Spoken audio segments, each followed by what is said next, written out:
Very technical. What time is it? 1:01. Thank you, Madam Speaker. Madam Speaker, honorable members of this House, fellow citizens and residents, I trust that we can be honest with ourselves today.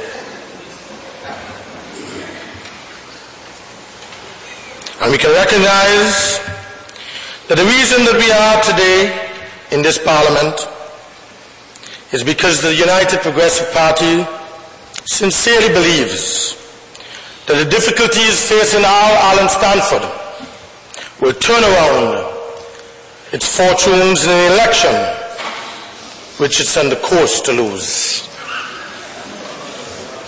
Another dark day has befallen this country, Madam Speaker. Yes, yes. Another dark day has befallen all of us in Antigua and Barbuda, Madam Speaker. Real dark. Under the reckless and incompetent government of the UPP. For decades, Madam Speaker, this UPP has displayed its incompetence with grand arrogance. Let us cast our minds back.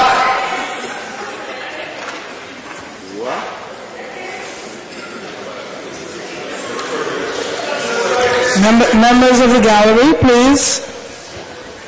Honorable Member for St. Peter, you may continue.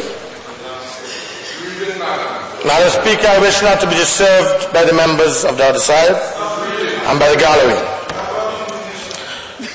Madam Speaker, let us cast our minds back to the Half Moon Bay fiasco when the UPP played naked politics and they disrupted the plans of the Antigua Labour Party government to develop a five-star hotel. Remember that, Madam Speaker? Madam Speaker, this entire UPP collection of former MPs before today took absolutely no step to protect the depositors or Antiguan jobs. They must have known what the SEC was going to do. They must have known. But not a word. Not a word from the Attorney General, not a word from the Prime Minister of this country, not a word from the Minister of Finance, Madam Speaker. No warning, no precaution.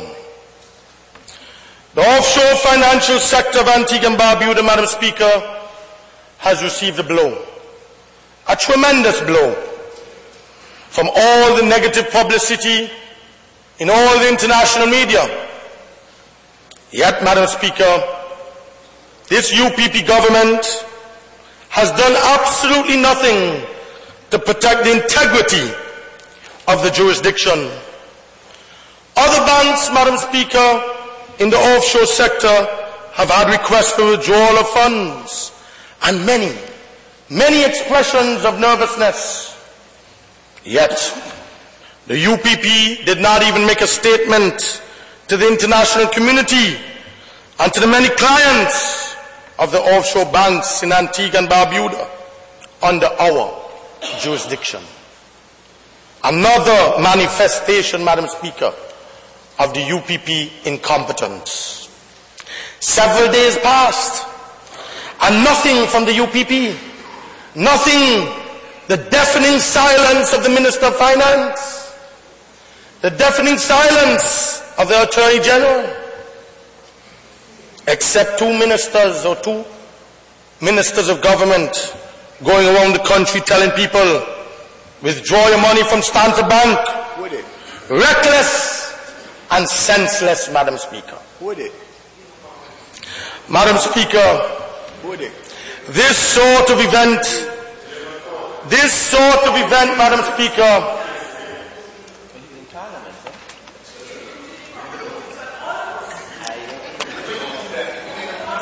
Honorable members.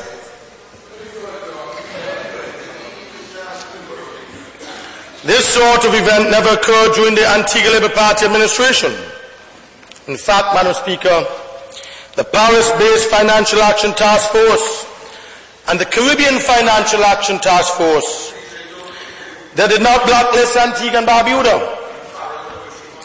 Instead, Madam Speaker, Antigua and Barbuda's regulation was given a clean record and was used as an example for others.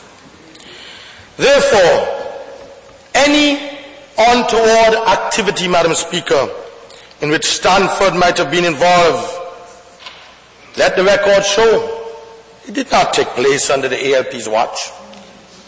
It happened right under the noses of the UPP. Right under the noses of the UPP.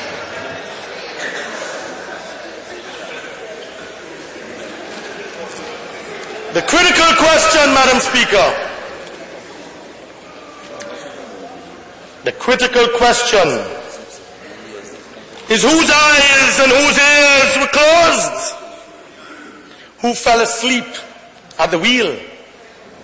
Who is it, Madam Speaker, who exposed the people of this land to this trauma of losing money and jobs?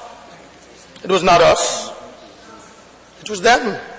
So don't look at us, Mr. Prime Minister. Look at yourselves. Because the Eastern Caribbean Central Plan has decided to take over the Bank of Antigua. It was not the government or the UPP government idea, Madam Speaker, to take over the Bank of Antigua. It was Sir Dwight Venner, the governor of the Central Bank, and Dr. Ralph Gonsalves, Prime Minister of St. Vincent and the Grenadines, who came up with the idea of a takeover by the indigenous banks. The fact is, the Minister of Finance of Antigua merely sat there and he shook his head in agreement after his idea of a takeover by a Trinidad bank was rejected.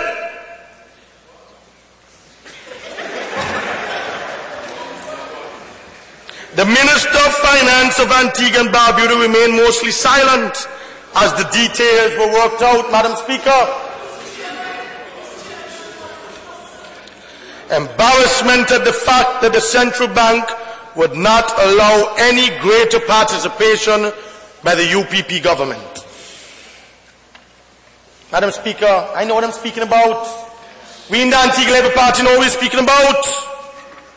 Prime Minister Ralph Gonsalves, he didn't call Baldwin Spencer. He called Lester Bird.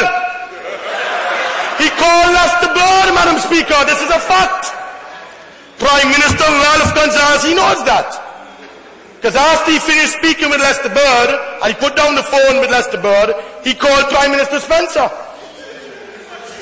And he said, Prime Minister Ralph Gonsalves, he knows this is the truth. Asked Lester Bird for his cooperation, and Lester Bird gave it. And this is why Lester Bird said, and I quote, "The ALP welcomes the recall of Parliament, the highest decision body in the land, because we want to ensure that the Stanford assets do not fall into foreign hands, that the authorities of this country have not vetted and approved, and with whom there is no contractual understanding." Madam Speaker, Lester Bird and the Labour Party was concerned especially about the lands around the airport, which we agreed could have been developed for specific purposes and would benefit. But we must ask ourselves today, who created this mess, Madam Speaker? And who can move Antigua from this mess? That is the question. What have you done for 4.5 years? What have you completed? Look around, every single hotel, every single school, every single building was built during the Antigua Labour Party. What are you trying to do? Destroy it. So after 5 years, Madam Speaker, of record high negligence, record high incompetence, record high crime, record high taxation, record